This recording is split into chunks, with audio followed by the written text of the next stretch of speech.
Hey everybody, thanks for joining me today. I'm Danny Barker. I'm a real estate agent with eXp Realty. I served 20 years in the Navy as a nuclear mechanic, and now I'm a real estate agent guiding veterans to building wealth with their VA loan.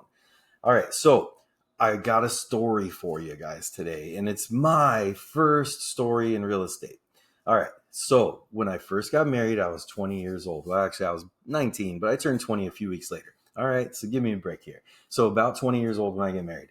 My ship was in Norfolk, Virginia, where my wife and I stayed with her grandmother, who lived right off a base, which was super convenient and awesome. And I got to spend time with the family. So there's 3 or 4 months that we spent there.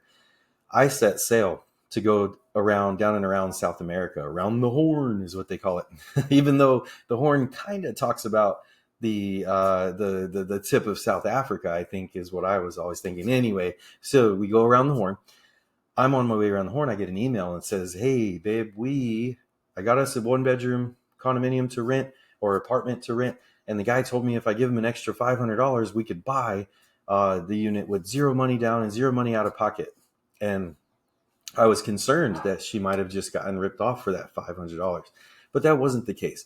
What was the case is that she found our way into home ownership, right? And this is why I make the joke like I accidentally started buying property with my VA loan because there was no discussion, then there was no topic of hey, this is what we should do. This is the big picture plan. This is that. So anyway, I get home from that underway and I go to see, where we're living, and I'm like, wow, this unit's really nice. You put a different unit in escrow. Is this unit for sale? I like the location. I like this. I like that.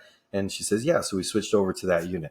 Mistake number one, because the unit that she had in escrow was a 2 bedroom for 90,000, and we ended up purchasing the 1 bedroom for 77,000. So wish that I had a professional. Wish that I had maybe a community that would tell me, hey, it's better to buy the 2 bedroom. It's only another $150 a month, right? Anyway, let's fast forward to 2 years later when this guy right here, I got a prop today. That's the 20-year-old couple that became homeowners. 20 years old, became homeowners just a few months after this picture. So now I'm tired of it. I'm tired of living in this neighborhood. I'm tired of making this 1 bedroom work. I need a 2 bedroom. All of my friends and coworkers have better properties. The values of these properties have shot up. This 1 bedroom that I bought for 77 is now worth 145. I'm going to sell it, right? The 2 bedroom that was 90 grand, by the way, was worth 225 to 250,000. So needless to say, wish I had that guidance. Anyway, met with a lady, talked about selling the property. She told us what to expect. That's where we get the 145 from. And that's eventually what we ended up selling it for. But I was approached by one of the security guards because this complex has 24-hour security because the neighborhood is not super awesome and they don't want people jumping over the fence taking advantage of the neighbors or the community. So one of the security guards says, "Hey man, sure would like to rent your unit." And I said, "Cool. How much do you think you would pay for it?" And he said 700,000. I'm like, man, my VA loan is wrapped up into this, and I need my VA loan for my next purchase, right? Mistake number one. You don't need to pay off your current VA loan to purchase another VA loan. If you're going to have multiple VA loans open at the same time, all you need is a letter of explanation as to why this property doesn't work and the next one is needed, and they'll let you keep both VA loans going, right? They'll let you open that second VA loan. And that's only if you're in the same local market. If you change markets, it's no problem at all.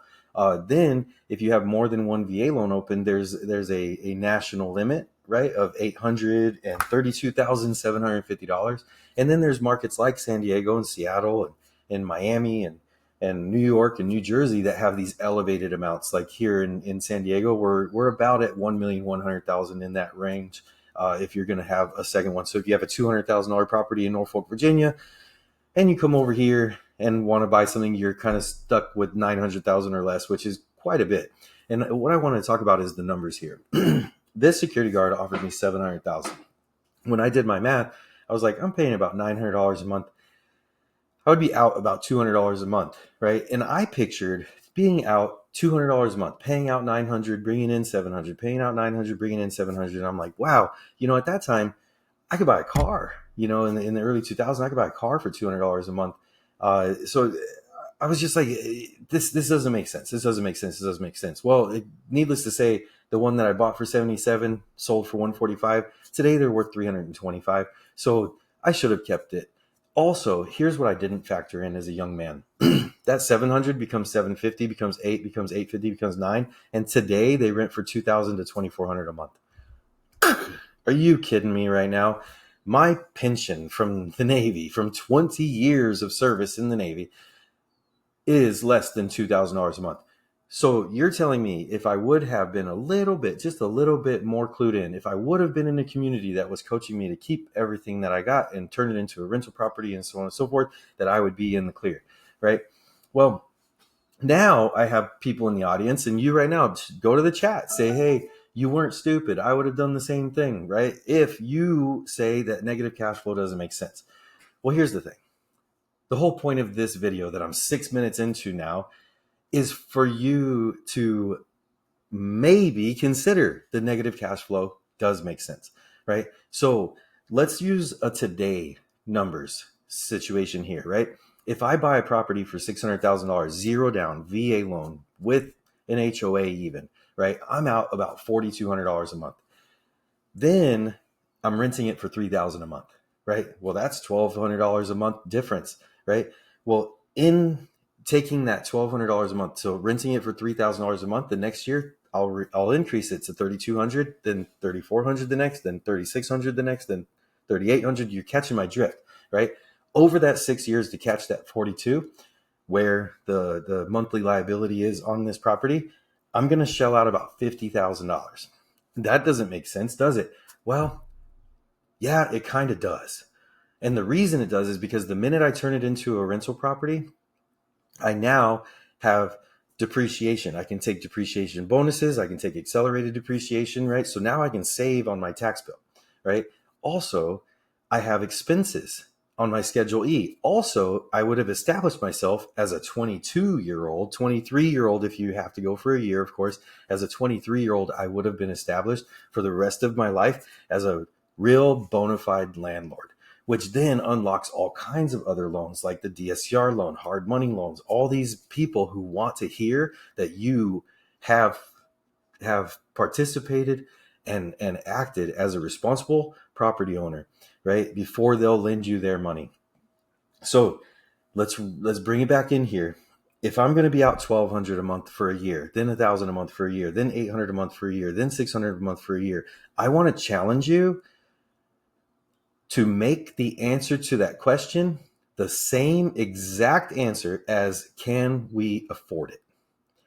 If you can make this move and go establish yourself a new home in the new location, being that you're transferring away or you're moving back home, right? I want you to consider keeping this property, right? And believe you me, half of my paychecks are helping people sell their properties. The other half is helping people buy their properties, right? So why am I talking you out of selling? I'm talking you out of selling because I have tremendous regret for selling that one bedroom. I bought it for $77,000. I could have paid it off with one of my reenlistment bonuses, and then there would have been no negative cash flow. So if negative cash flow was my reason, I could have taken a windfall from a different part of my life and made it make sense. However, I should have just ate it. And in this case where I'm out 1,200, 1,000, 800, 600, 400, 200, and then I get to go positive 2, 4, 6, 8, 1,000, 1,200, right? So that's that 12 years. So here's what I suggest. Do the math. And if you need to book an appointment with me to walk through what the speculation, what the hypotheticals might look like, I'm more than happy to map it out with you. But I want you to understand that the reason that this is the case is because people pay a third of their income for rent and half of their income to purchase, right? So these are like what they're willing to do overall, statistically, I guess. So now there's already a gap there. Then you take into consideration that San Diego is probably the most desirable market in the entire United States, right? And yeah, you can argue with me about fire insurance, but I'll argue with you that in Texas, you're paying twice the amount in property taxes. And then you can argue with me about fire insurance again. And then I'll argue with you about how the hurricane insurance in Florida sucks and you have high taxes like in Texas, right? So there's plenty of reasons to not buy real estate. And what's interesting is that they're all based on fear, and they're all based on you can't afford it, right? I want you to really, really dig deep and say, okay, our mortgage is this much, our maintenance is that much. Maintenance being, the run of the mill stuff, and then the schedule of when will I need a new roof, when will I need a new HVAC, when will I need a new hot water heater, when will I need a new furnace. So all of those things are big ticket items.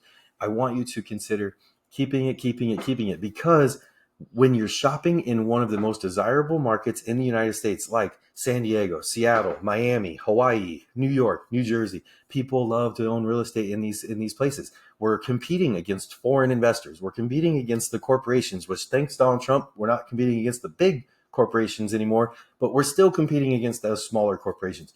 So now we have all this competition that they're all focused on this market in particular, which is going to always protect your appreciation. It's going to protect your property values. It's going to drive appreciation up. And I want you to really, really, really understand that putting $50,000 in negative cash flow over a 6-year period is much better than what your competition has to do. Because you served our country, because you fought for our freedom, because you are a patriot, because you are a veteran, you deserve to purchase property with zero money down. That's the point. You're buying zero money down. The investors that you're competing against are buying with 30% down in the most cases, right? So if you're buying a $600,000 property with zero money down, you live in it for 2, 3, 4, 5 years, right? Now you're going to move out, and instead of losing that $1,200 a month that you would if you did it right away, which you can't anyway because you got to live in it for at least a year, but live in it for longer in a market like this, while the rent market grows to closer than your mortgage, and your mortgage is going to stay pretty much the same. Remember, HOAs go up, property taxes go up, and insurance costs go up, right? The insurance company is never going to go down. I hate to tell you, but no matter what any politician does, there's nothing that they can do to make it easier and more affordable for insurance companies to provide these big, huge policies. So rolling back in, consider living in it for the few years that you're here. When you move out, say, okay, so it's going to be $600 a month for 12 months. That's $7,000. 400, that's 5, so 12. 200, that's 2.5, so let's call it 15, right? So $15,000 down over the course of that first 3 years of moving out. Much, much better than the competition, who would have to put $180,000 down in the very first moment. So now, doesn't it even kind of math out that if I were to buy a property, live in it for a year, and then turn it into a rental property where I'm losing $1,000 a month, which is $12,000 the first year, $10,000 the second year, right? What is it? $7,000 the third year. So you're catching my drift. You're up to about $50,000 over this 6-year period.